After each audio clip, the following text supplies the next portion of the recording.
Merry Christmas, disc golf fans. Hope Santa Claus brought you everything that you wanted and you found that perfect present under the tree.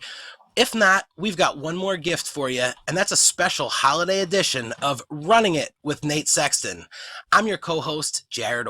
He is the Corvallis Cosell, the man who's always so silky smooth on the course and behind the microphone, Mr. Nate Sexton. Nate, how you doing, man?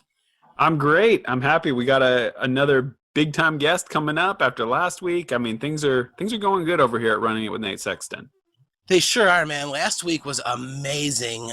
The amount of downloads that are still pouring in right now and the feedback from having Big Germ on was amazing. In fact, if those of you who are listening on Apple or iTunes, you can hit that iTunes homepage, click on the trending, and there we are, Nate, right there, Running It with Nate Sexton, trending on Apple or iTunes. So that's a pretty cool thing to see this week, wasn't it? Yeah, man. I'm not even still sure I quite understand the gravity of it. I can tell how excited you are about it, and you know podcasts, so that has me getting kind of excited. Like, man, maybe we're making some headway here. It's cool. Yeah, and we could thank that to an awesome guest and an amazing conversation. Big Sexy back together chat, and that was a good time. We hope to do that again soon. But we do have a Christmas gift, and for those of you who are downloading this on Friday, the day that it dropped, it's Christmas morning, or maybe you waited a day or two after spending some time with family. But Nate, we've got one more present for him, don't we? Yeah, I mean, our guest this week, a true road warrior, a guy who's been doing this for a lot of years. He's kind of been everywhere, knows everyone, and he's won everywhere on his way there. So he just won his 100th PDGA professional tournament, which not a lot of people have achieved that. But yeah, without further ado, it's Mr. Paul Ulibarri.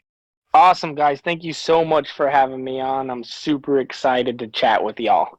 Sweet, man. Yeah, we're happy to have you. Got a couple good questions, I think, for you. We'll have a little talk and let people get to know you a little bit better. Perfect. Can't wait. So, Nate, you were saying that Paul had just posted that this was his best 2020 ever. Well, his best year ever. I suppose for all of us, it was our best 2020 ever, at least. I mean, that's one thing. That's a silver lining for 2020 in general, though. Just remember, wherever you are, this is the best 2020 you're ever going to have. Well, that's a good thing, and I guess it's easy for me to say. But so 2020 was your best year ever, right, Paul? Oh, 2020 was my best 2020 ever, and 2020 was definitely what I feel like was probably my best season ever in disc golf, yes.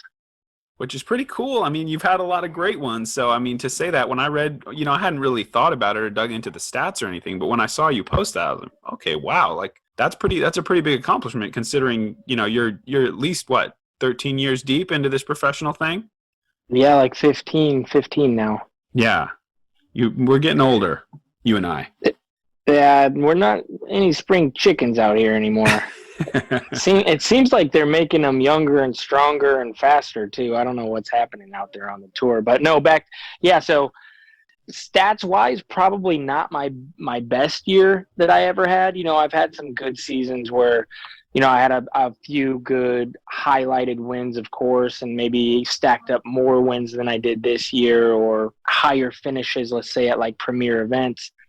But just the fact that, following last year, I didn't play at all last year. I had that knee injury, which sidelined me the whole 2019 season. So I tore my ACL, what was it, in like June, July of 2019, and then I just didn't play all the way till this season. So I didn't know how it was going to go. I didn't know if I was going to be horrible or what was going to happen, and then to come out and actually have a successful year, especially during 2020 has been tough for everybody, and it's been a learning curve for everybody, and to have a solid year is why I took that and I said, okay, yeah, after everything that I had been through, to come out and perform the way that I did, I felt like it was my best year that I've ever had.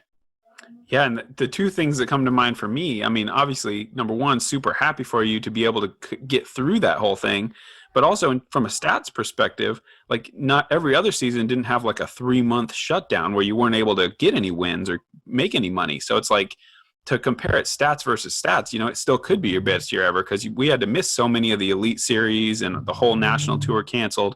A lot less opportunity for you to rack up statistics. But that last offseason after your injury, I remember 2 or 3 phone calls we had together where, you were kind of like trying to decide, am I done? Like, can I even get back after that injury? And to see you now, you know, throwing down 1075 rated rounds and winning tournaments, it's like, you know, I couldn't be happier for you. No, I really appreciate that. Yeah, to come from a place like that, because, you know, those calls were real with us, you know, where I really had to question, like, you know, what does my future really look like? And for the first time in my life as an athlete, you know, you just expect to be an athlete your whole life, you know, and to see it kind of like take a turn like that. And the advice I was getting from doctors at that time was like, hey man, you need to think about, you know, not playing anymore. And so that was a big time wake up call and really sad, put me in a tough spot and a tough place mentally. And luckily I got in touch with, you know, some really good doctors, and I was able to, you know, have another surgery that kind of put that exact point of what was going on with my knee behind me. And then, my rehab after that was just like everything just kind of started falling into place, and here we are. I had a good feeling. I mean, I know you've always been one of the hardest workers, so I just knew, you know, whatever if a doctor was going to give you a chance and there was going to be a second opinion that let you see a path back, I knew you'd be back. So I'm just happy to see it. Happy for you to have a great year. And I mean, I'm also happy to see you getting into the old man's game, you know, getting behind the microphone a little bit more. Yeah, no, I appreciate that. I mean, you left some big shoes to fill right there coming back, and to have that opportunity. Obviously it was unfortunate the way it all went down to where, you know, with COVID and everything, we weren't all able to tour, and priorities kind of set different precedents for what we're all able to do, of course. And so to be able to get behind the booth and really had a lot of good feedback, you know, from I'll tell you this, man, right away, there's a lot of Nate Sexton lovers out there that just didn't even want to see me in there. You know, it seemed like every episode, because I read the comments because I really want to learn, you know, that's how you learn and kind of take that, you know, most of them, like all the negative stuff you kind of put aside, but there are some good comments that you can read to really be like, oh yeah, I could totally work on that.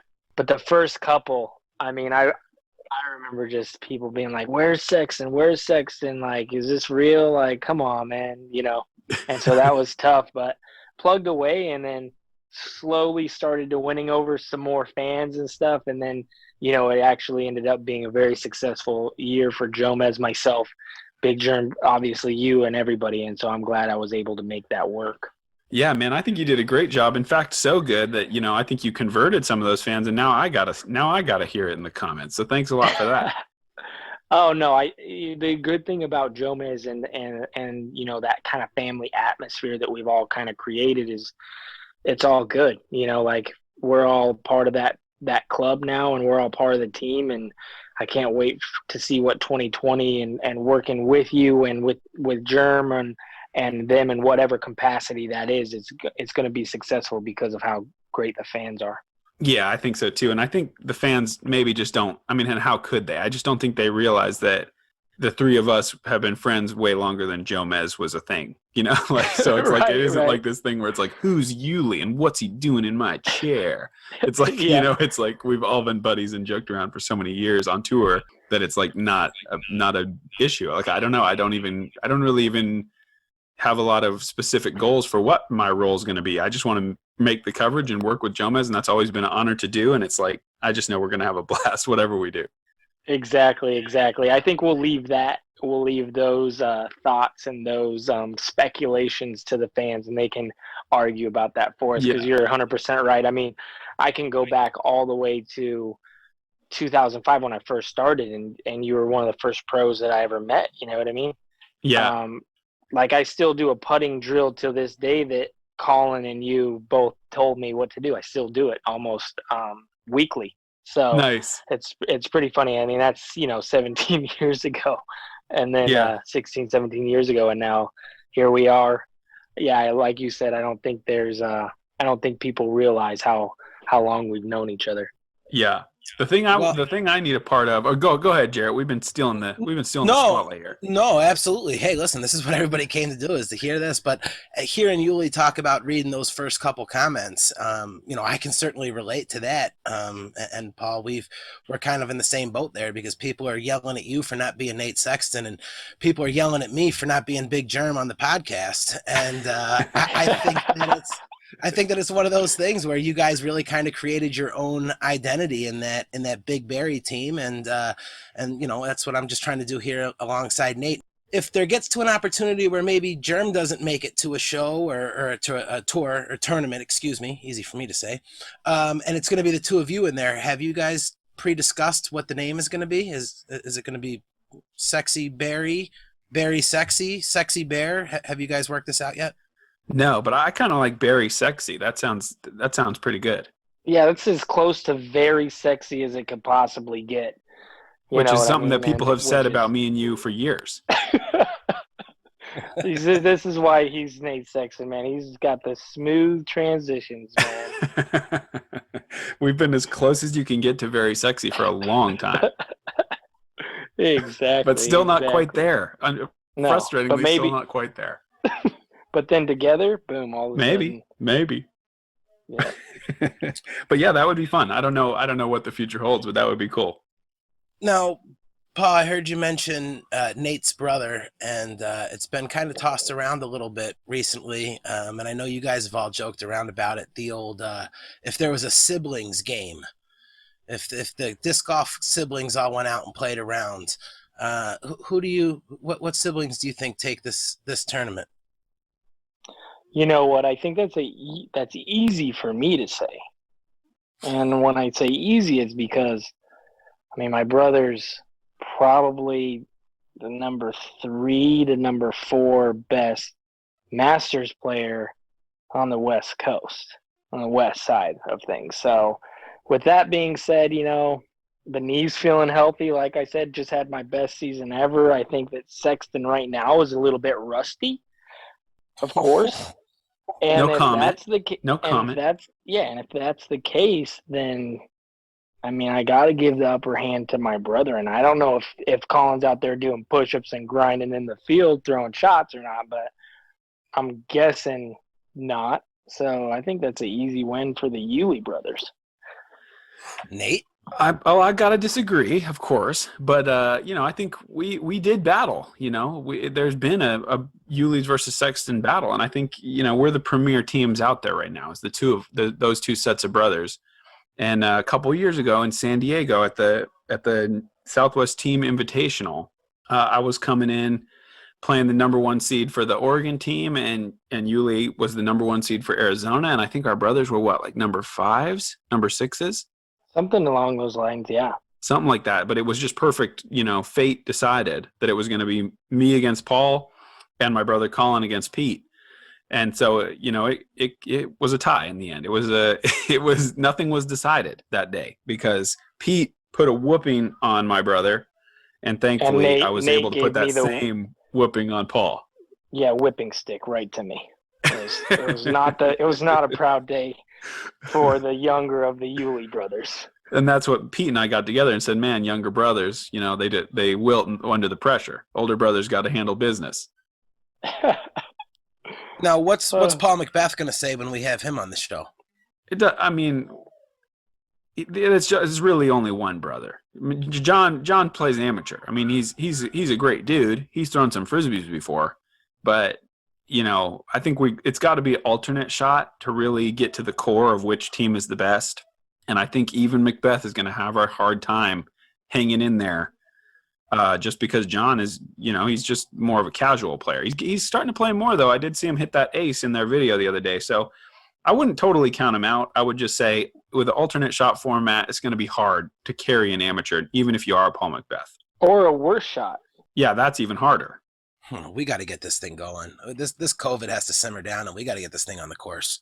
I would like to do that. That would be really fun. It'll be hard to do it logistically, but maybe one of these days we'll all end up in the same place. It'd be a fun video for sure if we could ever do it. And I think it'd be a good close competition. I think it'd be, and the trash talk would be fantastic. Which, speaking of trash talk, man, I can't say that I'm a big enough disc golf fan to like consume every last Jomez video when I'm here at home with my daughter and watch every bit of Big Barry commentary. But the practice rounds, that's can't miss content.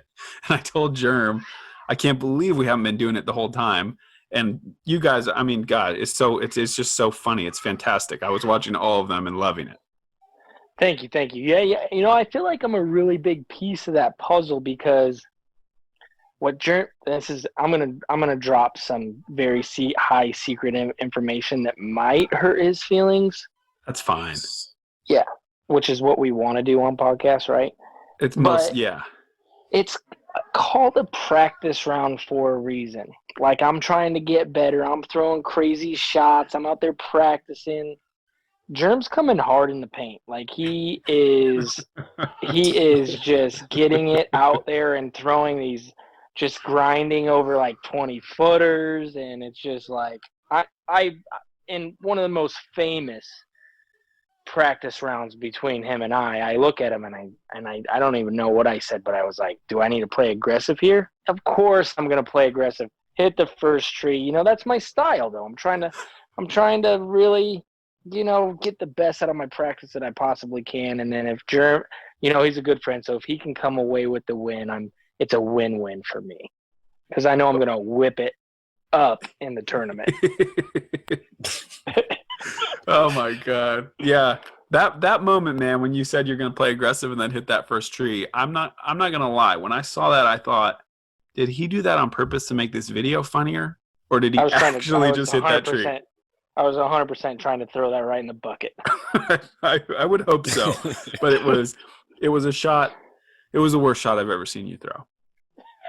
Oh, you know? Well, that's saying a lot. I've thrown some pretty bad ones, especially one that's on camera somewhere out there. Yeah, that's true. I think we should probably bring this up because it's so hard for people to to find. This is a request direct from my wife. So hard to find. This video is buried at the end of a Will Schustrick in the bag. I think it's on the Nonstop Disc Golf channel, which would be like a long dead YouTube channel from probably 10 years ago.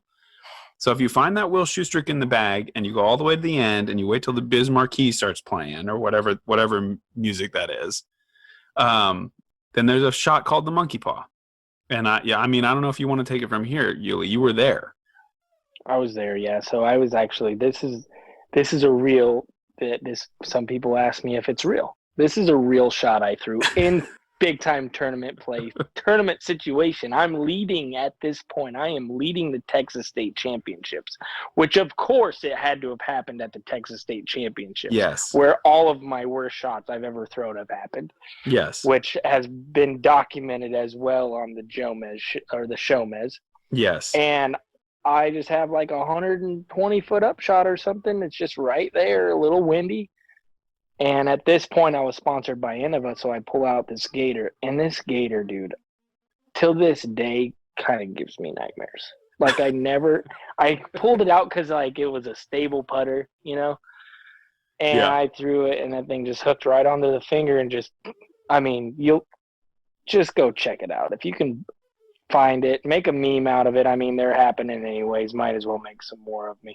We need to bring that back anyway. People need to see it. I mean, just to give you an idea of what you're in for, you can see the basket dead ahead. He's lined up perfect, and it's about 120.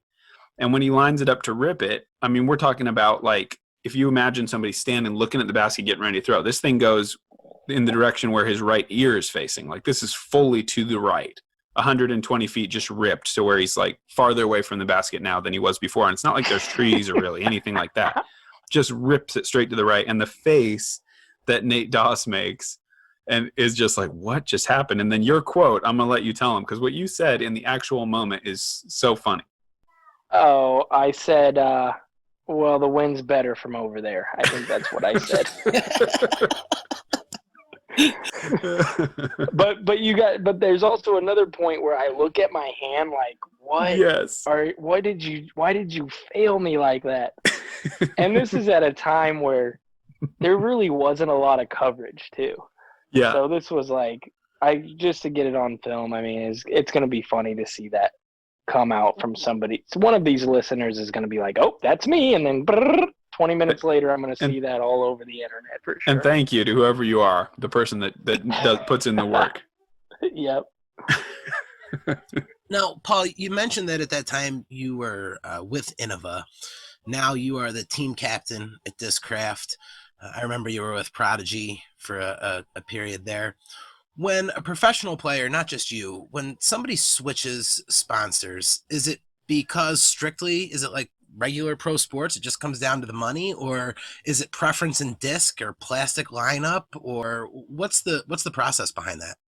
There's a lot of different things that go along with it. That's a great question. I think part of it is comfortability as well. Like, how comfortable are you in that situation? And as the sport grows, more and more people are obviously getting more money, but they also want to be in a place where they feel more comfortable, whatever that may mean, right? Like, my situation could be different from this person, and what that means to the individual is you see that in basketball all the time. Like, sometimes there's a player that just isn't a fit for that organization.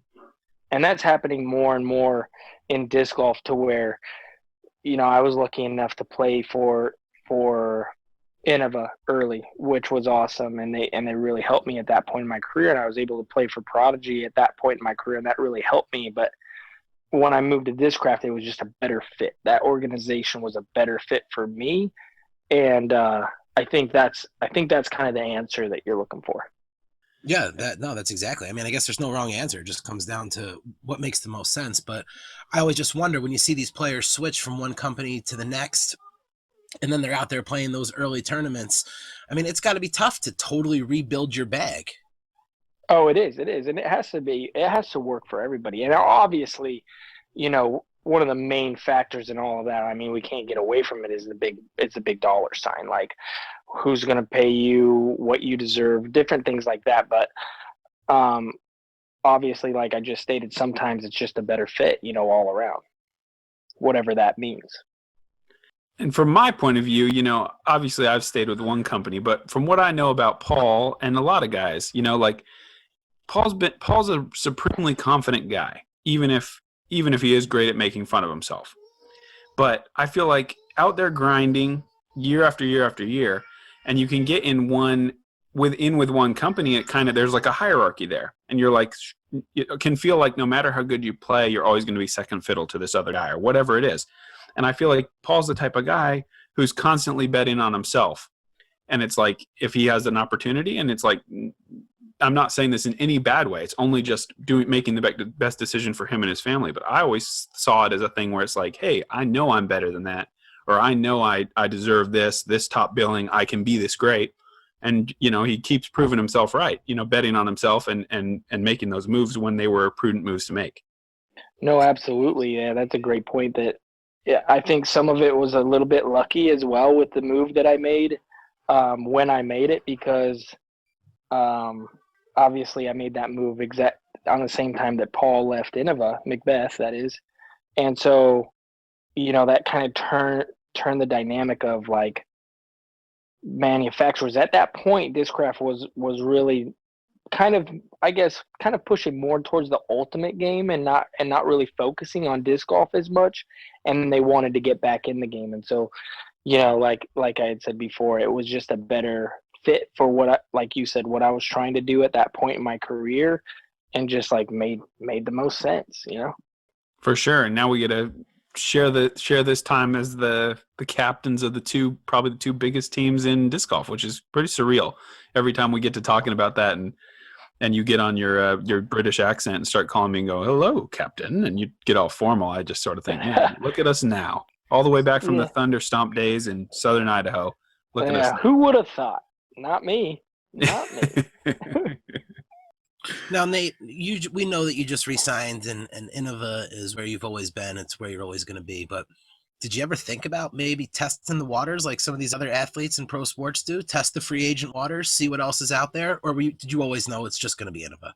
Oh, I mean, I'm certainly not like deleting anybody's emails. There's been plenty of times where I've been courted by other companies. But yeah, I didn't want to leave. I'll say that, I was, and nobody quite ever offered me enough money to make me leave. You know, like I'm happy, and I'm really happy being with Innova and being loyal. But like at an early point in my career, if someone had said, "Hey, we're going to double your pay," I would have taken it. I'm not stupid. But you know, thankfully in hindsight for me, because I don't think I ever could have made a better career anywhere else. But you know, I've always been able to stay and continue to build that relationship, and that's worked out great for me. But no, certainly I wasn't like turning a deaf ear to the ovations of other companies kind of trying to come in and talk to me and see if they could convince me to play for them. You know, we talked last week about that sweet, sweet Innova money. Yuli, Big Germ told us that when he got his first, and that was the sweet, sweet prodigy money for him, he was buying a lot of flat brim hats because he could afford new hats now. When you started making some money playing disc golf, did you have something that you were going out there buying, splurging on now that you were making some of that sweet, sweet disc money? Yeah, so when I first got that nice paycheck, I started I bought a new car. That's the first thing I did. I bought a comfortable vehicle that I could tour the country in, and I still have that same vehicle. So it was a great purchase. It's paid off in full, so that's all good. And then I also started staying in more like hotels than I were like early on in my career. I was staying on a lot of floors, a lot of couches, wherever I could, you know, for a free place to stay. So once I started actually getting a salary, I was able to be a little bit more comfortable, and I really feel like that helped my play to where I was a little bit more comfortable. And yeah, so I more used my money to kind of try to get better. How many miles on that car? 280,000 miles, I think I have on that bad boy right now. And that's like in what, six or 7 years? A little more? 7 years. Yeah. Well, what was it? Yeah, 2012. Brought it brand new off the showroom floor, baby. Yeah. So that gives you a little sense. You guys can do the math at home. How much do you drive compared to a professional disc golfer? It's probably not much. He's putting some miles per year. Yeah, and I'm a little bit more aggressive as far as the touring schedule goes, for sure. I've made some pretty silly trips in my life to where, you know, early on in my career, I was no stranger to playing against some people and then seeing where the competition goes and just go to the other side of the country, get that easy, I like to call them honey pots. Or Yuli snacks. Yuli snacks, honey pots. Yep, Yuli snacks is a smaller tier.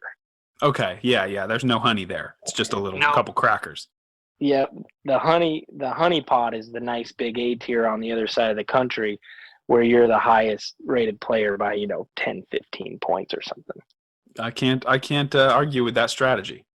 I don't think people realize, and this podcast has really kind of shined some light on it with talking with Nate in the first few episodes and then Germ last week, and hearing you say that now, that I don't think people realize that in the beginning, you guys were just, kids grinding it out from, one place to the next, and just hoping to make enough money to probably put gas in your car to make it to the next tournament. I think everybody just thinks right off the bat, you guys start off making huge money and you've got big tour buses and you're going from town to town, but that's really not the case, right? The good thing about the good thing about nowadays is a lot of the hard work and grinding that we did then. There's some kids nowadays who are able to do that, who are reaping some benefits of nice contracts early, to where their first year touring, after that touring season, they're signing a nice contract and they're going to be able to do that, get some money in the bank, to where, I remember there was a point where I think I was ranked like 7th in the world, and I ran out of gas. I had $10 to my name. Yeah. And I didn't have any. I had to like hitchhike to the next town. Or no. I wasn't ranked yet in the top 10. But at the tournament that I was getting to, I ended up getting 11th, which was the world championship. So I was pretty good. Anyways, I ran out of gas. I walked to the next town, which was a few miles away, and I walked into the gas station, and the gas tank was $9.99, and I had a $10 bill. So I'm like, okay, this is awful. Like, I'm not going to go begging for money. Now, across the street, there was a Goodwill. I walked into the Goodwill, went over there, and I finagled a way to make a little gas tank with a funnel and everything. And I bought that for $3, went over, filled it up with 7, walked back to my car, made it to the World Championship, and got 11th place. Wow. That was our grind. That was like the type of stuff that I had to do in order to keep playing disc golf. So like, yeah, nowadays I think they have it a lot easier for sure if they're doing the work and grinding it out.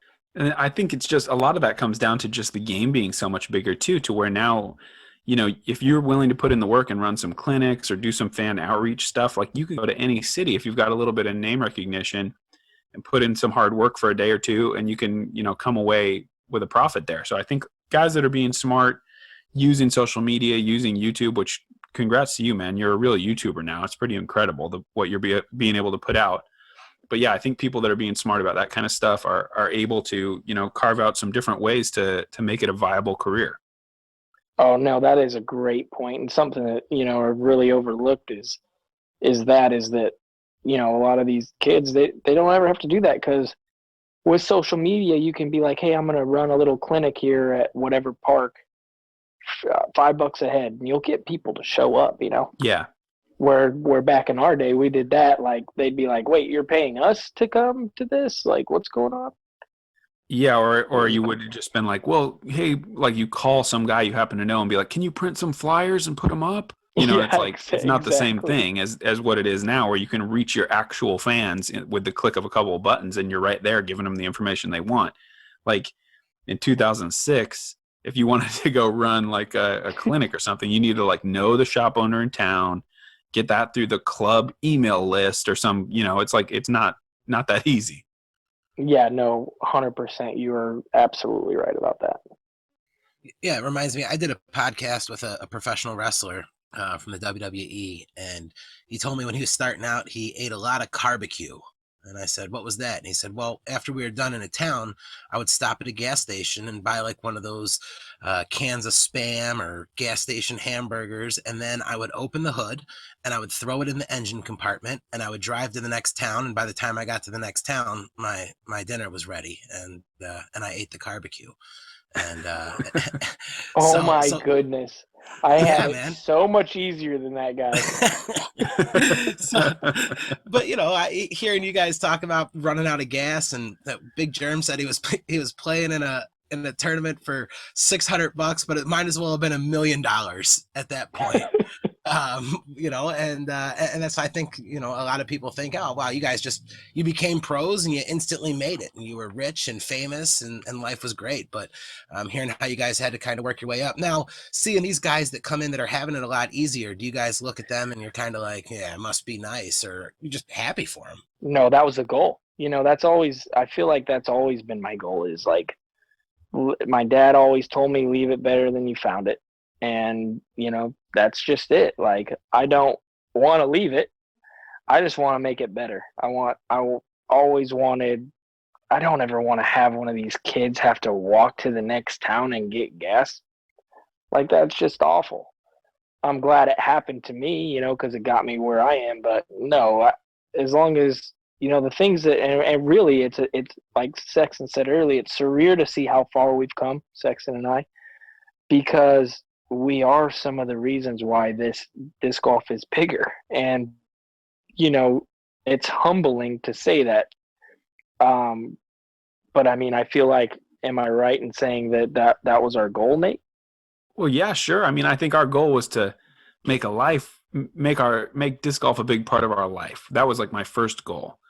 And if I could do that, then, and start to pave a way or follow some footsteps of the guys that came before us, like Avery Jenkins and Ken Climo and any of those guys, those were guys I was looking up to so much that I just wanted to try to, live some of what they had lived and have those experiences. And yeah, definitely looking back, I mean, I think everybody in a growing sport, I'm sure in basketball or anything, you see the young guys coming in when you're near the end of your career, and you look at the contracts they're getting and you're like, man, that would have been nice to be able to do that for the whole 15 years of my career. Instead of like, for me, I was never out there running out of gas, but I couldn't tour full time because I had my then girlfriend, now wife, and I was at home working part time because I had to get good enough to get a big contract by playing kind of part time before I could ever really hit the tour, because I was going to run out of gas if I tried to. So it was like, I never had like quite that desperate of a moment, but I also wasn't out there, in the same way that Uli was at the beginning of my career, just because it didn't add up dollars and cents wise for me to be able to do that. But yeah, some of these young guys now that can make that add up, and maybe they can look forward to like a full career of actual, salaried type contracts. That's pretty cool, and that's going to be, then you're going to start seeing players who play a nice full career of disc golf and they don't have to work anymore after that. That's going to be like another professional athlete, where you're putting away enough money to retire on. And that's the biggest, and for the listeners, that's the biggest difference between Nate Sexton and I, is the IQ level might be a little off. I was 960, and I'm like, I can. I ain't never. You were betting on Uli. You were betting on and Uli. I went out there, and Sexton's like, you know what? I'm gonna just slow the storm a little bit. I'm gonna wait it out a bit, and then have this smooth sailing all the way to the end of my career. But we both got to pretty much the same spot, which is two completely different paths. Yep. Uli, I heard you tell a story. I don't know. I'm doing some research, and I get stuck in the old disc golf rabbit hole on YouTube all the time. And I heard you tell a story about, I think it was winning your first tournament, and you throwing the completely wrong disc, but you thought it was the one you had to throw because it was your newest disc that you had. Can you tell that story for us? Yeah. So I had been playing maybe let's just say 2 months max. It could have been 2 weeks, right? It was probably closer to 2 weeks. And I had 2 discs or 3 discs at the time. Just like any story, the distance is going to get bigger, and it's going to be, I was playing 2 hours by the end of my career when I play this tournament. But I'm playing and recreational, and I end up playing against this girl's name, Sarah Lang. And she was the professional girl in Arizona. She was really good. She won like all the tournaments at the time. There wasn't any women playing that particular tournament, so she played the recreational division. I'm battling, just doing my best. And let's go back to the beginning. I get to the course, and my buddy's dad, he's like, let me see what you got. All right, I'm buying you a new disc. He buys me a brand new tie-dye beast. And I was just like, oh, yeah. Like, it's on. I got a new disc now. Are you kidding me? Yeah, this thing's brand new. These guys are tough. So I get out there, and we're battling, and we end up going to a playoff. And I throw my shot on the playoff, and it's like, I'm not kidding, probably 40-mile-an-hour crosswind. Like, it was a windy day. And I have about a 40-footer for the win from a knee underneath this branch, underneath this bush. And I remember thinking, oh, I have to use the brand new beast. It's new. Like, of course this is the one I have to use. And so I slung that bad boy up and put it in the wind and made it and won the tournament. And now looking back, the reason I chose it is because it was new, not because it's a beast, not anything. I'm just like, oh, this is brand new. This one's definitely got the best chance of going in. And we're talking about what, 13, 14 years old? I was 16, I think. 16, yeah. Okay. Mm-hmm. Or, yeah, 16, yep. Nice. Yeah. Now, she's probably licking her chops as she sees you lining up a tie-dye beast from Oh, there, for sure. There's no way that should have ever been remotely close to going in. Driver, 40-mile-an-hour crosswind, knee, I'm drawn dead. But she didn't know. I had no clue. It was about to be over. I mean, and just to summarize, you'd been playing 2 hours, the crosswind was 60 miles an hour, and the putt was 70 feet, right? Hey, 10 years from now, that's exactly, you got the facts right. Perfect. Yeah. It's funny how you think, like how you think you look and how you really look. Like, we go back, somebody had a camera, it's like a 12-footer, a little breeze. It's not even Sarah. It's like another wreck girl. Like, oh, man. Hey, listen, don't ever let the truth get in the way of a good story, Uli. Oh, you got it, man. I feel like we're all storytellers on here. That's how we got here. To do. So you got in the booth with Big Germ while Nate was sitting out with COVID and playing Mr. Dad. How did that come about? Who approached who? Did you offer, volunteer? Did Germ come to you? Was it Joe Mez? How'd you get that role? I was already kind of the guy that kind of replaced whoever needed to be replaced. So I felt like I had already stuck my foot in the door and just let them know, like, hey, I'm ready to take over. I had done a few times with Germ in previous years when Nate wasn't able to make it there. So I already kind of had my foot in the door. But honestly, before the year started, I let them know. I'm like, hey, to any capacity, like I had already made an agreement with them to do the whole breakdowns that year or last year. So I was going to be involved in some way. Yeah, I asked Jerm last week if he felt like Helen Hunt in Castaway, that your partner's gone, you found a new partner. But I didn't ask him if he felt like Helen Hunt. I just asked him if that's what it felt like right away. And Nate very diplomatically was trying to explain to Jerm that he was the wife in this situation, but didn't really know how to say it. He kind of tiptoed around it, and then he just threw it out there. No, man, you're the wife here. But that's kind of what it's like. Nate's back, and now there's you, and I'm excited to see how it works out for the season. Totally agree.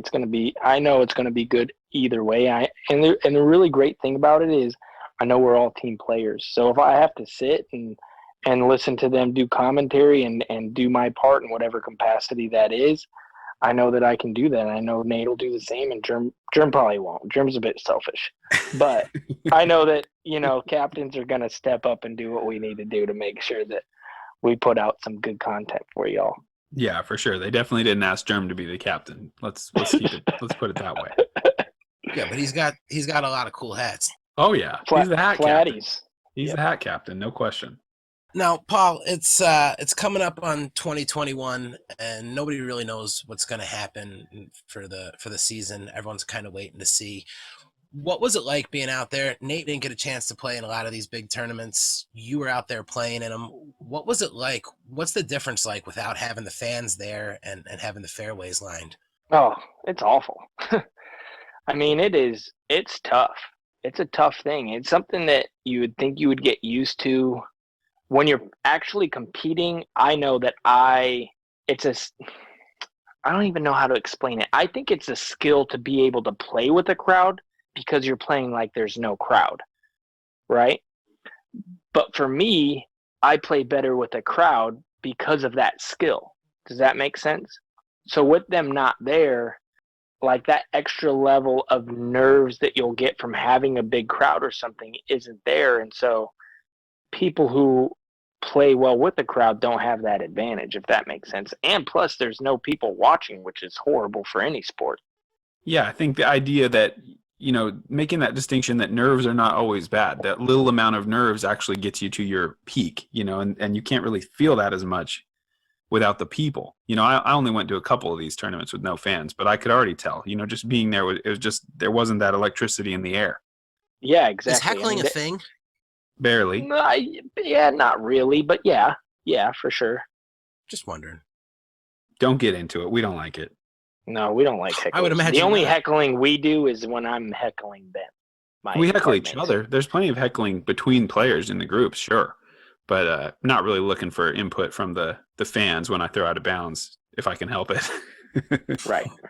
No, I would imagine not. It's one of the things that I wonder, it's if you have a favorite, are you cheering against the other person? I think that's one of the things that makes disc golf so unique is that, and I notice when I'm playing with my friends, if me and my friends are playing basketball and somebody on the other team is going to take a shot, I want them to miss it. And that's the same with any sport. But when I'm playing disc golf and someone throws a shot and it looks like it's going to be an ace, everybody jumps up and screams, "Oh my God, get in." It's one of those weird things.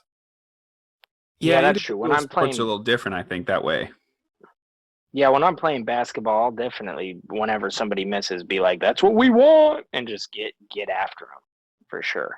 But it's something about, being individual sport and being such a you in the course thing coming from ball golf as well, where you're like, the respect is there to be like, okay, let this guy concentrate and put out his best effort, and then it's going to be my turn to concentrate and put out my best effort. And, see who comes out on top. Not to say that if it's the final hole and I'm tied and somebody's going for an ace run, I mean, I'm definitely watching. I'm going to cheer if they ace, but I don't know if I'd go as far as to say, I'm like, get in, please. I mean, I'm certainly there to try to compete and do the best I can. But yeah, there's not any oh, I sure hope you miss this before somebody putts. I mean, that you'd you'd be in some trouble with your peers if you started pulling a move like that. Yeah, I can imagine that would upset people. And I guess it's also because, you guys are getting aces all the time. And for us to get an ace out there while we're slopping around the course, it's like a special thing. We all jump around and celebrate. And, you guys have been there before. That's somewhat true. Uli, how many aces do you have in your career? Over 300. Got to be well over 300. That's an insane number. And those are, I quit counting. Like I used to get so many aces, man, that I would I would mark the back of the disc, and I started marking just ones that I got paid in tournaments, and I had 80 something tournament aces at one point and then I just lost count of those. And yeah, I used to just play to ace sometimes, because a lot of times back in the day, that was the only money that you would get. That was the only money up for grabs, was ace pool. That was a substantial amount of money compared to winning $10 at a league or something. You hit an ace, that's usually right around $100-$200. So I was just running them. So how many of those aces do you think are backhands and how many are forehands? Probably I would say probably more sidearm aces than backhand aces, I'm guessing. You do have that silky smooth sidearm. Where do you rank yourself on the guys that are sidearms? Where do you put yourself at? No, I put myself as the number 5 guy, number 5 all time, if I were to rank myself. And we've kind of gone into detail of the reasons why.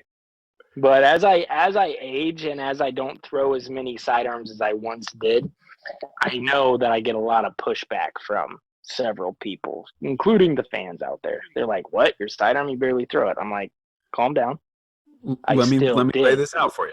Yeah, let me lay this out for you. When I throw the sidearm, it's good. I do say that I have the I do say this, and I'll stand by this for the rest of my life. I have the highest percentage sidearm of all time. Period. When Highest I throw percentage that of what? birdie, yeah.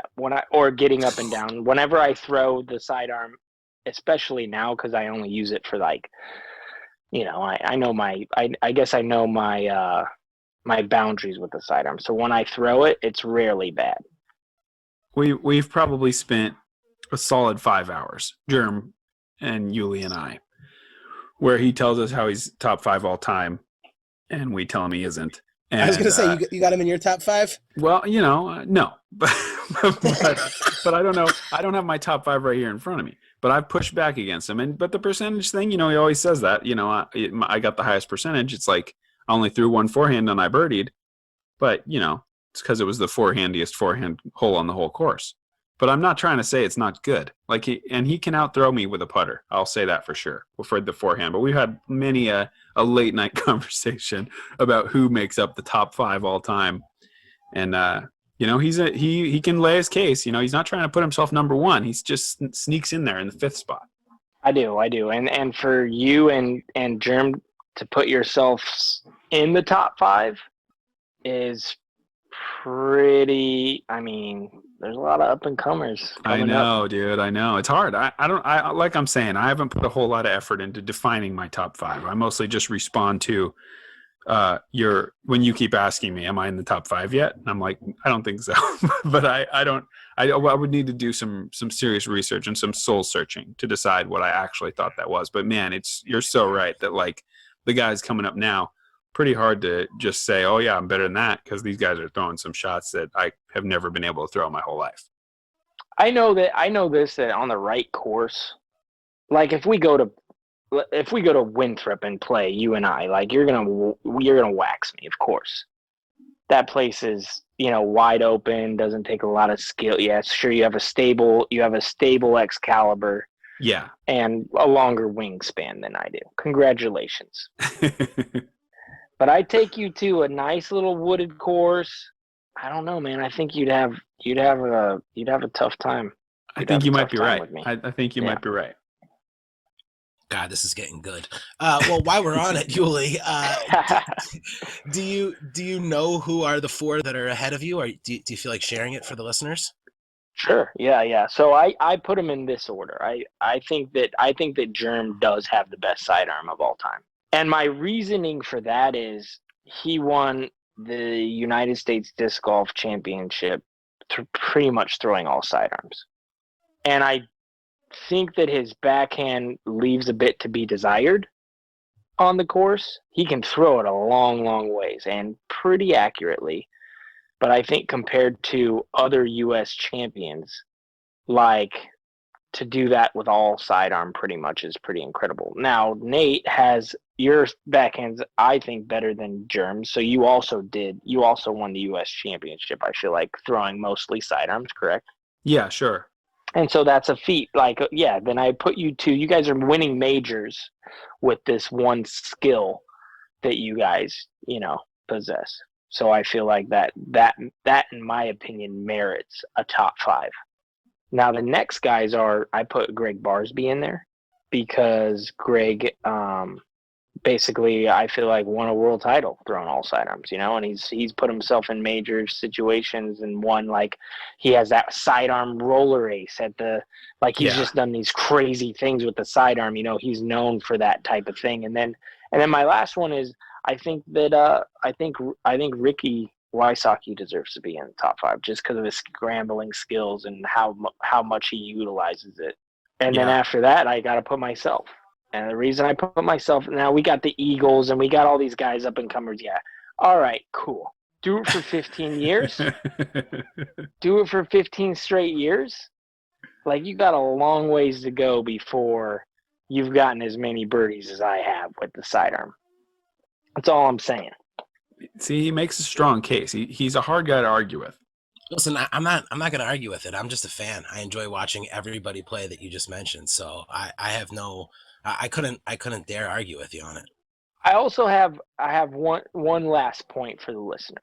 Okay. And this is what I've told to Nate and Germ. I said, listen, there's one hole, and if you get inside the circle, you get $1 million, right? And you don't know what hole it is, but it's under 300 feet, okay?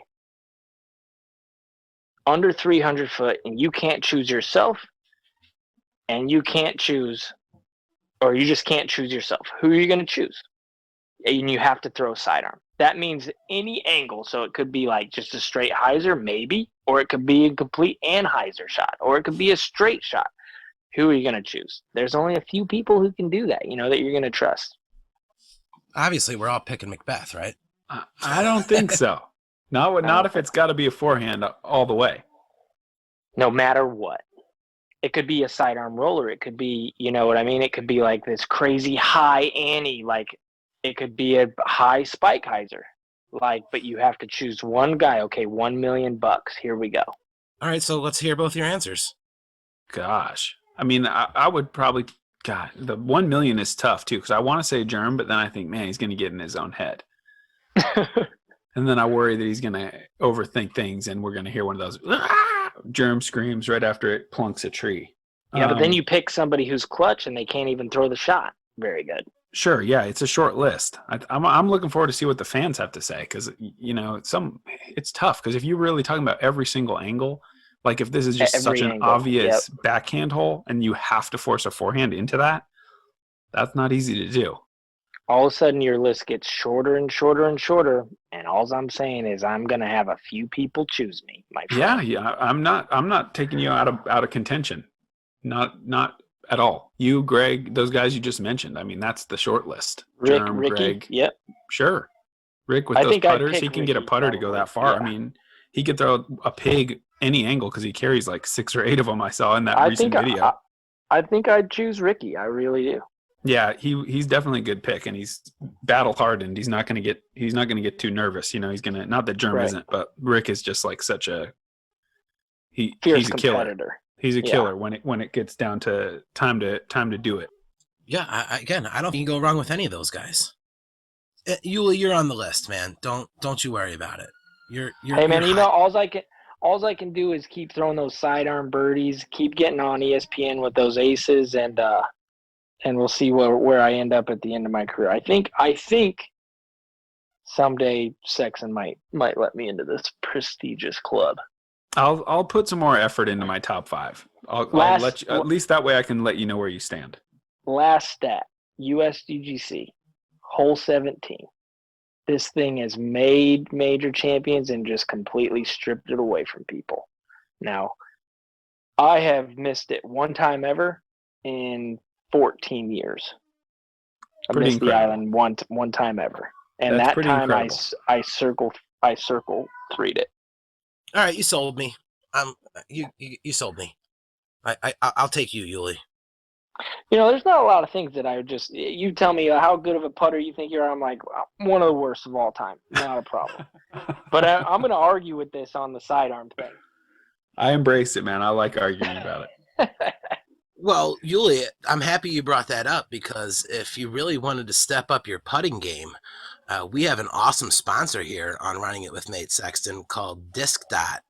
And the folks over at Disc.USA have invented this patented awesome ball that you clip right onto the chain inside the basket, and it kind of gives you something to aim at, and he's got it in a bunch of cool colors. And so if you want to step up during the off season, you can hop on to disc.usa.com.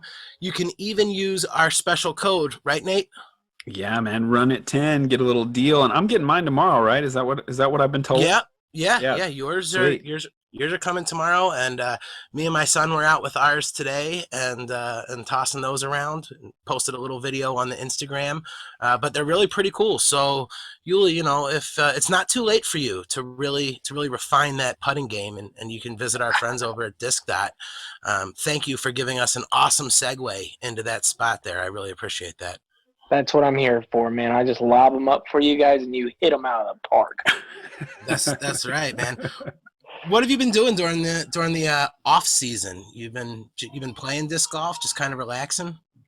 I've been really, really busy, actually. I've been Nate mentioned it a little bit earlier. I've been doing the YouTube channel thing and trying to grow that. I've been networking a lot with my sponsors. I got a new sponsor with Bushnell this year. I got a new sponsor with Nate Heinold, who runs the Ledgestone, and I'm part of that team now. And then trying to wrap that all into a nice little package with Discraft. And so I've had a busy off season so far, for sure. And moving to a new home in Charlotte across the country. I mean, you're definitely staying busy. Yeah, moving to a new home in Charlotte. Put out a nice post about lessons. I've been booked up solid with lessons out here, and loving it though. Loving it. I think I'm my best Paul Ulibarri when I stay extra busy.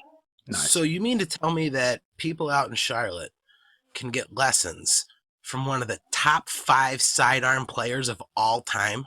Ever. Yeah, big germs from Charlotte. Oh, well played. He doesn't offer lessons. Oh, and Yuli lives there too.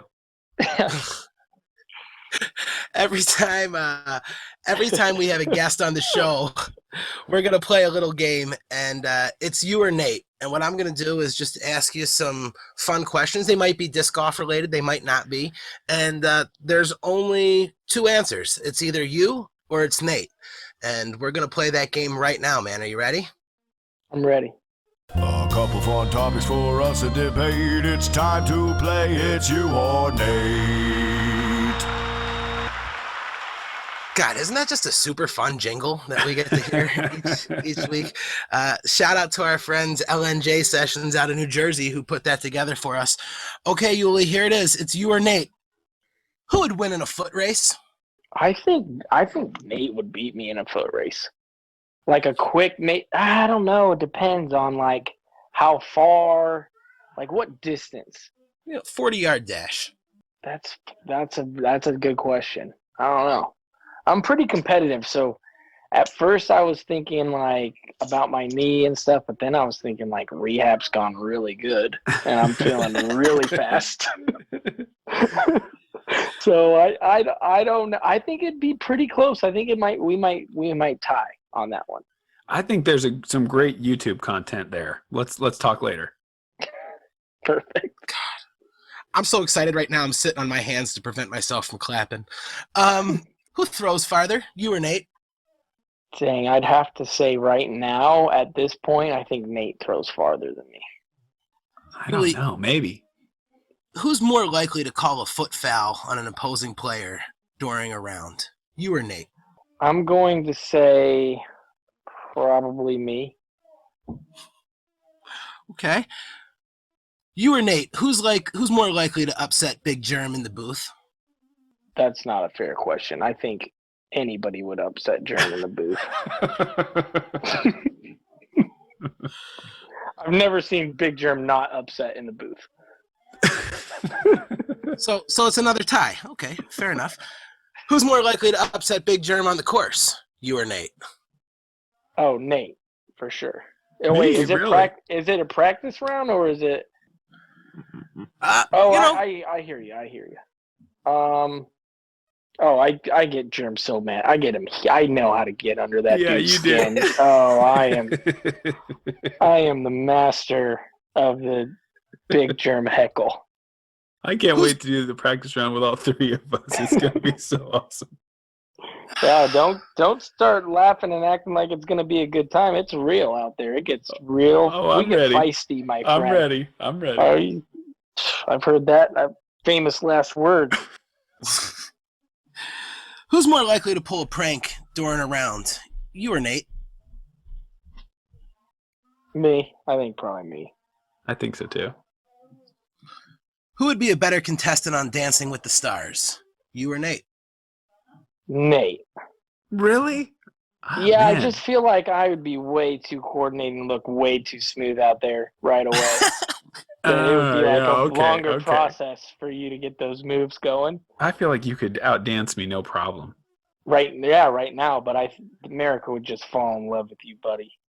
The awkwardness, the struggle of trying to dance. I could see that. I could win him. I could probably win him over. Exactly. That's what I'm saying. Who do you think? Who's going to win in a rap battle? You or Nate? He just dropped a absolute heater on the socials last week, He was and spitting. he was spitting mad rhymes. I mean, he had all the socials just in an uproar. Not an uproar, maybe getting up and singing along with them. I don't know. I think Nate wins that for sure. I think I could write a better rap, but I think maybe Yuli could rap a better rap.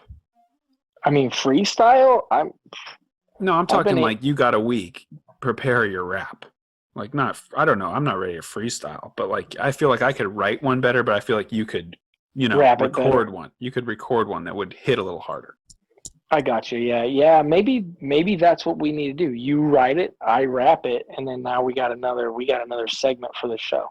I feel like maybe that's what we do on the first tee of the practice round when we get all together. I'll write it, you rap it, and Big Germ he won't be the practice round prince anymore. I'll tell you that. Nope. I already got a great plan for the first practice round. You just wait. It's gonna be can't wait. Amazing. Not amazing, but pretty good. I love it. I think we're going to end it right there on the rap battle, and I think those answers were all pretty true. Nate, how'd you feel about this round? You think he was pretty honest?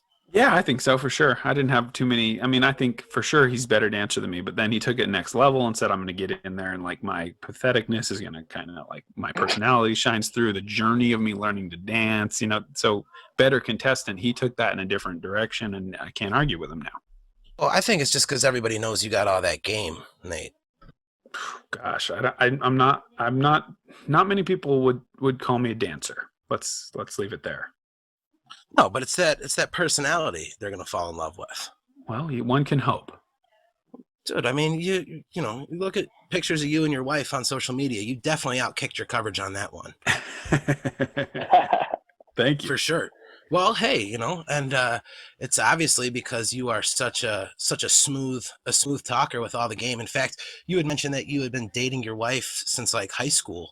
And I just had to make sure. I said, was like Nate really the only one you ever dated? And she said, yeah, absolutely. The other guys were all 9s and 10s. So, so we know that it was all that game that you got that brought it in.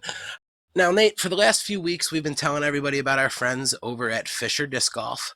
This week, I had the opportunity to pop in on one of their disc stacks mystery giveaways. And disc stacks, like we've talked about before, they line those stacks up on the table. You get to purchase a pull. They pull out a disc. And I said, you know what? I'm tired of being on the sidelines. I'm going to get in there this week. So I bought a pull. I've got an awesome disc. I've already got confirmation in my email that it's on its way out. Those guys are just doing some really awesome things over there. So again, guys, make sure you check out our friends at Fisher Disc Golf on Facebook. They're also on YouTube, and they're doing the disc stacks every Tuesday and Friday at 8 p.m. Eastern Standard Time. And you can visit their website as well, fisherdiscgolf.com.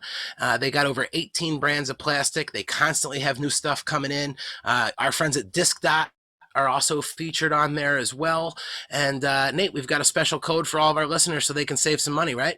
Yeah, absolutely. Use the code RUNIT10. They've got everything a disc golfer needs. Like you heard, 18 brands. So get over there. They're supporting the show. If we can show them a little bit of love, everybody wins. Just pop in there and check the site out. It's really kind of an awesome site, and they've got some great things going on, and we can't thank them enough for their support on this podcast. Okay, guys. Once again, Nate went on Instagram and asked for questions for Uli, and we got like 375 fan questions, so we're clearly not going to be able to get into all of them, but I do have some pretty fun questions here for both of you guys, really. You guys want to take some fan questions? I do. Oh, I'm ready. Yeah. Okay. If you guys could play any course with any card, what and who would it be? I mean, right now I want to play at Maple Hill because I didn't get to play there this last year. And that practice round those guys did is fresh in my mind right now. So I want to play Maple Hill with Germ, Paul, and Simon because I know he's local there now, and I just saw him goofing around and battling with Yuli on his YouTube channel. So I want to go there. I want to play a practice round. I want Joe Miz there, and that's the 4 guys I want. Yuli? Oh, well, I just got done playing with Germ all year. I'm over that. I just came from Simon's, whipped him up and down his home course left-handed. So I'm over that, over there at Maple Hill. So I'm over Maple Hill. I want to go back to Europe. I want to play with my boy Nate Sexton because I didn't get to see him all year. I'll play with Nate. I want to play with the other Nate Doss, because I haven't seen him in a while. Yeah, man. And I want to see the champ out there, Ken Climo, because I haven't seen him in a while. I think that would be an amazing round. Which course are we playing? Let's play Yarva. Dude. Okay. I'll go. Deal? Yeah, I'll go. I'll text the champ. I'll see what he's doing. Cool. You take care of I'll talk to him. Doss. I'll talk to him. All right. I had a question that came in from Samuel. This one came into our email, actually, runningitpodcast@gmail.com. How do pros recover mentally and physically from tournaments that kind of make you feel like just putting your discs in the closet for a couple weeks? And that comes after him explaining that he played in a round, it rained and poured, he didn't have the proper equipment, and after that round, he just felt like he needed to take a break. You guys ever have rounds like that, and how do you bounce back? You go, Nate. I'll go second. All right. Yeah, I mean, sure, we'll definitely have frustrating rounds. I feel like the key for me has been sometimes it actually is a small break. Sure, there are times when you need to kind of reevaluate what's going on, but generally I feel like it's just practice rounds. And as a touring player, we have the luxury. We're like out of there. We're on to the next city. The weather's changed. We're in a new place. And you just got to get out there and grind through it and kind of like address whatever those weaknesses are, whether it be slowing down your feet or just reconnecting with some aspect of your form that you feel like you forgot about and sort of had you spraying shots all over the place. So that's been it for me, is just kind of like put my head down, work to get my confidence back and convince myself that I have moved past whatever struggle I was dealing with. And then, just kind of refocus and get out there and let your competitive nature kind of take over and see if you can do better the next time. No, I think you hit on some great points there. I think that putting the disc up, sometimes that can totally be a nice little easy fix. But one thing that I've always tried to take into next rounds is Well, I don't like using this, but let's use ratings as an example. Like, let's say right now I'm a 1025 rated golfer. So if I have a really bad round and I shoot a 980 rated round or something in a tournament, I have all the confidence in the world because of my average that I know that I'm way better than that it's going to average out to that, that final rating, which means I'm going to have a hot one coming in. If you can find ways to kind of trick your mind into just believing that and having that confidence, whatever it is, sometimes it is getting to the field and doing that work, or sometimes it's just putting the disc away for a couple of days and be like, oh, next time I go out, it'll fix itself. Whatever you got to really do. Everybody's different. There's different kinds of athletes. There's people like Nico. You see him after a bad round. That dude's out there throwing what, Nate, like 1,000 putts right after. I've never stuck around long enough to see how many it is, but it's a ton. It's a ton. And then he's out there playing the course right after. And there's people like that. I've never been that type of guy. But figuring out who you are and what works best for you, and sometimes that will take time, especially for somebody who hasn't played as long as we have. Like, we kind of have our the way that we work kind of dialed in, like Nate said, like he has a certain way to do it. I have a certain way. Nico does it a certain way. Figure out your way and then just go for it, man. Jarett and Nate ask, Paul, what did you actually think a gazelle was? Honest opinion, he said gazelle. I was looking at Jerem's stupid shirt with whatever bird was on there.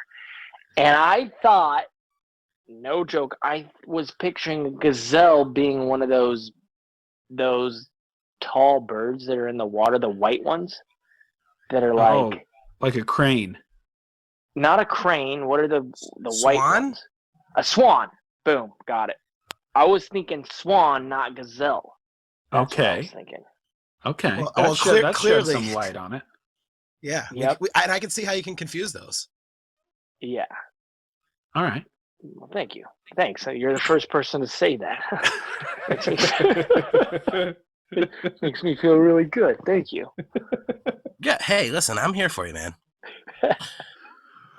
Nate and Paul, who was your favorite pro when you were getting started? And did you have an opportunity to get together with them and get some words of wisdom?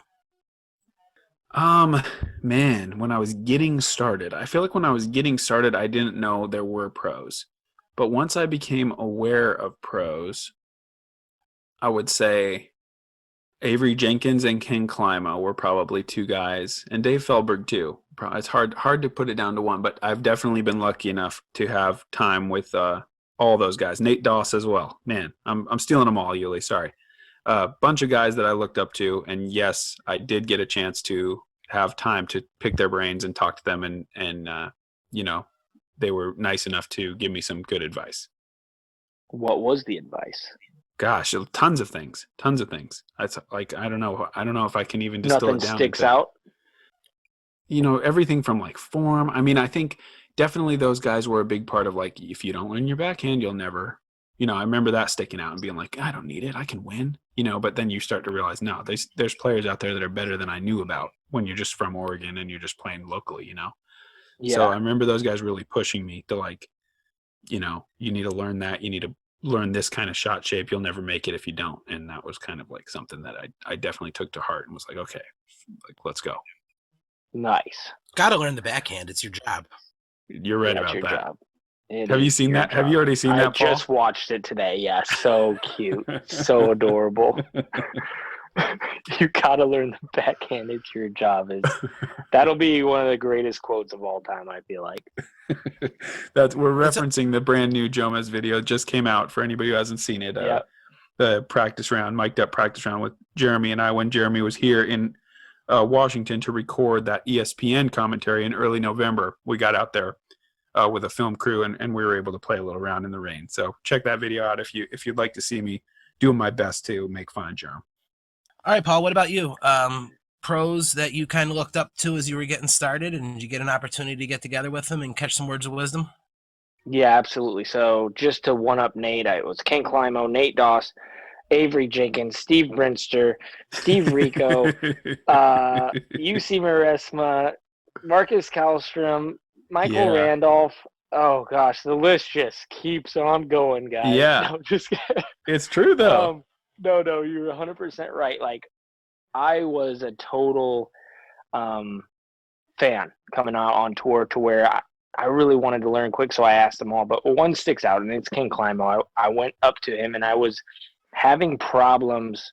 I was getting headaches, actually, after good rounds that I shot. I would get these crazy headaches, and I would just be exhausted after playing around because I would just be concentrating so much, so heavily. And I asked Kenny, I was like, hey, why is this happening? Why, when I play so good, do I get like these crazy headaches, and am I so exhausted after I play good?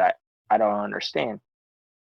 And he came up with the best, fastest answer ever. He said, well, how long do you concentrate? And I go, like, he's like, what are you concentrating out on there? Are you focused? And I'm like, oh, Kenny, you won't know anybody more focused than this kid. You know, from the moment I step on the tee, I am only thinking about disc golf and my next shot and blah, blah, blah. And he goes, and that's the difference. When I go up there, he's like, you have 30 seconds for a reason. And that's the only time I'm thinking about disc golf. I might think about the next shot or the situation a little bit, but he's like, a lot of times I might be talking to my caddy or talking to somebody else in a thing or thinking about where I'm at or whatever. He's like, but makes it a lot easier when you have your 30 seconds and you use it wisely. And I mean, that really helped me because there was a point in time where that was a real problem. I would legitimately get headaches after my rounds. Well, too much thinking will do that to you, man. Dude, let me tell you guys something. If you guys don't know me by now, I thought a gazelle was a dang toucan or whatever the heck it was. So the Ulibarri thinker is not like other people's thinkers, okay? I can't be thinking all this time. Nobody's got time for all that thinking, especially me.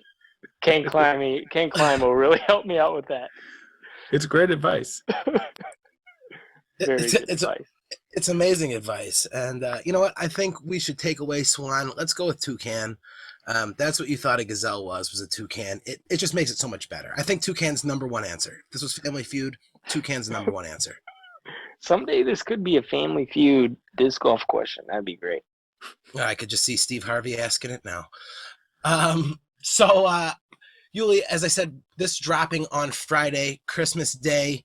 You've got all your Christmas shopping done? Are you ready? I've got a lot of good Christmas shopping done. You know what's great about this day and age is you can do it all online, baby. You don't have to go out. There's no rush. There's no lines. You don't want to do that anyway right now. And so Amazon has just saved my life. You just go on there. And I found that there's a lot of great Christmas shopping on just Instagram. Like little ads will pop up. Like they know what you're thinking. And you're like, oh, yeah, right there. Boom, boom. Grab that. They ship it next day. And all of a sudden you're Christmas shopping is all taken care of. So what you're telling me is a lot of people got like toucan shirts if they know what you're thinking and they're just popping up ads. Oh, that'd be so weird if I look on there and the Germ stupid shirts pop up. Oh, what are they called? They're like I don't even remember the brand. Loud guy shirts. Really loud guy shirts. Really loud, like guy country club guy needs to be noticed guy shirt. Yeah. Oh my gosh. Well, you know, when you're 6'6", you might as well have the loudest shirts and pants on the course as well, right? In Germ's defense, man, he pulls it off. He looks great on the course. He always has, always matching from hat all the way down to almost shoelaces. Germ with that damn pull cart. Do either of you guys like to use a cart when you're out there? Or are you guys both traditional bag style? I'm a bag guy. Total bag guy. I've never tried a cart. So yeah, I guess I'm a bag guy. It's all fun and games until Germ almost clips your Achilles tendon with that bag, right, Yuli?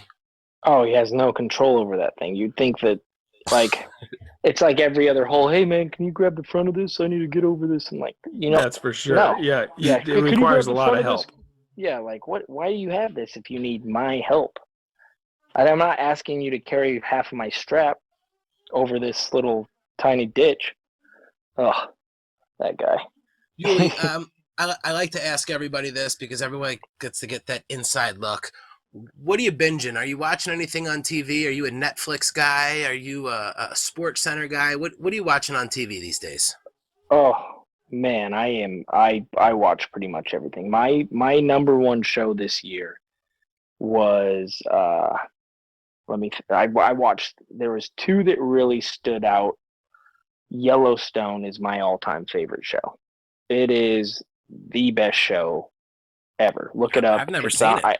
You've never seen it? Oh my goodness! It's about a ranch in Montana, obviously Yellowstone. Famous actor. Let me think. What is his name? Man, what is his Isn't it name? Kevin Costner or something? Kevin Costner. Yeah, thank you. Thanks, Nate. Kevin Costner is the star of the show, and he basically has a family out there and people trying to take his land. And it's a great show. That's my favorite. That's become my favorite show that I've ever seen. I just started a new show on Netflix. It's a Netflix original called Designated Survivor. I don't know if either of you guys have seen this yet. Seen it, been there, done that, buddy. It's pretty awesome. Oh, it's great. Yeah, really good. That's also a really good one. Well, for the first 3 episodes, I've been giving Nate a hard time because he's never seen The Karate Kid. Have you ever seen the movie The Karate Kid, Yuli? Yeah. Yeah, not Nate. But I did get some clarification to that last night as a message came into the show, and it was from none other than Nate's dad, and he said, we're more of a Star Trek family than a Karate Kid family, and I think that's why that missed Nate's radar. So your dad came in and kind of explained that for a little bit for us, Nate, so now I understand. It's all true. It's all true. And that also shows that your dad listens to the podcast, man, so congratulations. Yeah, I just told him about it a couple of days ago. I don't think he was quite aware of it, but I think now he's in there. So, hey, Dad. Yuli, if anybody listening wants to check out more of you, go ahead and plug your stuff, man. Tell them where they can find you, where they can check you out, what you got going on, how they can get in on this. Oh, I appreciate that, man. Yeah. So one, Yuli is my Instagram tag. You can pop that one in. Follow me on there. I'm pretty active on my stories, not so much posting other things, but right now I'm really pumping out some content pretty much weekly on my YouTube channel. I have a series called Down the Fairway where I do some small tips to help really all levels of disc golf, and I just got done filming some stuff with Simon where we did a collab, and that's on there as well. I'm actually coming up today. I filmed something very special for the YouTube channel, so this is the first time that I'll even announce that some extra content will be on there, but this is going to be big. This is going to be like disc golf changing big. So look for that mid-January for something really great to drop on my channel that very high quality, and it's going to be a series of some sort, filmed professionally and all that stuff. I'm excited, but I can't quite drop exactly what it is. But go check out my YouTube channel, follow it, so when that does drop, you're ready to pull in some extra good content. All right. Well, Nate, you got to be having a lot of fun, man. Missing out on playing this year, to be able to have not just other high-level professionals, but guys that have been your friends for, like you said, 15 years, coming on and chatting with you on your podcast. Yeah, it's awesome. I mean, I'm just getting excited. All the guests we're working on getting. Next week it's looking like we're going to go for Paul Macbeth. I'm really excited to talk to him. He's a guy that I've traveled with for a couple of years, and obviously he's the king. So when he talks, you got to listen, and it's going to be fun to kind of hear his perspective on his career and how the game has changed, and just share some stories about back when we were traveling together. Yuli, have you ever crashed any of Paul Macbeth's RVs? You know what? No, but I toured with Macbeth early on in our careers, and probably one of the first RVs ever to get out there, Team Smash Dinosaur Tour. That was a real thing, and we went up with we were in an RV with Luke Butch, which nobody, I guarantee, at this point probably has ever heard of. Derek Billings, myself, and Paul Macbeth. We went on a full tour. I think it was, when was that, Nate? Were you even on tour then? 2008 or something? Oh, no, man. I mean, I would have been in and out. Yeah, we probably crashed somewhere along the lines, man. We were just little kids at that point. Ask him about that next week. Do me a favor, ask him about Team Smash Dinosaur. We should. I'm going to, yeah, because Nate shared last week that they banged up his brand new RV that he had just gotten wrapped from Innova. So I was just wondering if you ever had that opportunity. Just on purpose, just his face, just oops, sorry about that, bud. Gonna have to get this thing rewrapped with my head on it, man. It's the only thing. Yeah. Well, Paul, I had a lot of fun. It was really great chatting with you. We hope to get you back on sometime in the future, and I can't thank you enough, man. Hey, no, you know what, you guys, this was awesome. I had an absolute blast. It's fun reminiscing the past with my good friend Nate here, and I can't wait to honestly be back on the show. You guys are doing great, and I love the content you guys are pushing out. And till next time, I guess. Thanks, man. It was great talking to you. Yeah, later. Well, I think that just about does it. Another awesome rendition, a special holiday edition of Running It with Nate Sexton. Nate, I know that it's not quite Christmas yet, but Merry Christmas to you and your family, and I hope Cora has an awesome Christmas morning. Does she kind of understand Santa's going to bring presents yet? Oh, yeah, for sure. For sure. She's got it down to the day. The advent calendar is working great. We're celebrating every night. 17 days till Christmas. Every night. New one as we get closer and closer. So she's hyped. Awesome, man. Well, guys, we thank you so much for tuning in. Remember, you can find us on Facebook at Running It with Nate Sexton. Same thing on Instagram, Running It with Nate Sexton. You can follow Nate on there. He is at Frisbee Nate. I am at Jarett Orr 222. And until next time, while everyone else is out there laying them up, We're going to go ahead.